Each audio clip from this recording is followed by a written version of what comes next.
माँ की गोद या जेल का अंधेरा। कभी कभी जिंदगी ऐसे मोड़ पर ला खड़ी करती है जहाँ इंसान को अपने कर्मों और संस्कारों के बीच चुनाव करना होता है।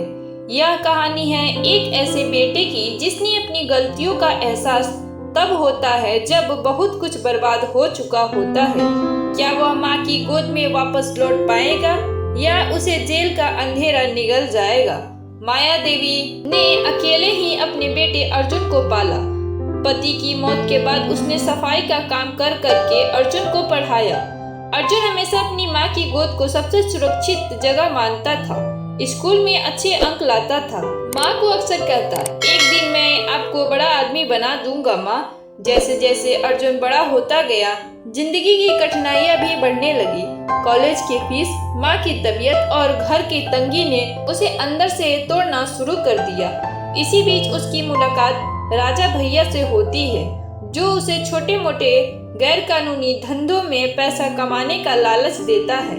अर्जुन पहले तो मना करता है, लेकिन फिर हालात के सामने झुक जाता है। अर्जुन एक मोबाइल की दुकान से मोबाइल चुराने में राजा भैया की मदद करता है। उससे पहली बार में ही 10,000 रुपए मिलते हैं। माँ को बोलता है कॉलेज में स्कॉलरशिप मिली है। धीरे धीरे वो इसी रास्ते पर आगे बढ़ता है। नकली मार्कशीट बनवाना, बाइक की चोरी और यहाँ तक कि एक बार एक दुकान में नकबजनी। लेकिन उसकी माँ को कुछ भी पता नहीं। एक रात माया देवी को अर्जुन की जेब से राजा भैया का फोन मिल जाता है, जिसमें अपराधों की बातें रिकॉर्ड होती है। माया सदमे में आ जाती है।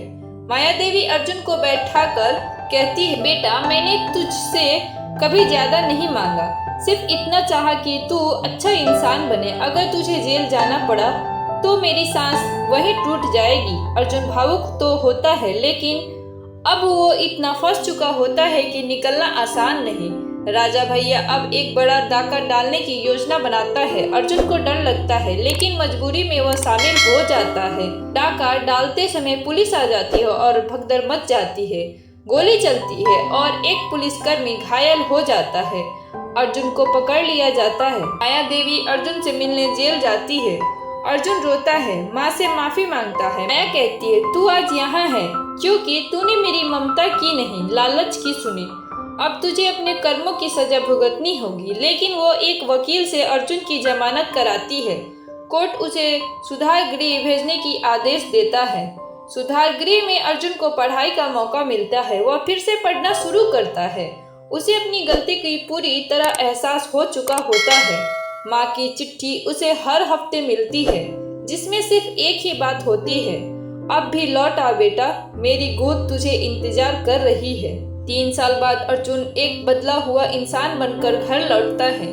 गांव वाले उसे तिरस्कार से देखते हैं, लेकिन माया देवी उसे दरवाजे पर गले लगाकर कहती है, माँ की गोद ही सबसे बड़ी सजा और सबसे बड़ा इनाम है बेटा। अर्जुन अब गांव में एक छोटा सा कंप्यूटर क्लास खोलता है, ताकि कोई और बच्चा रास्ता ना भटके।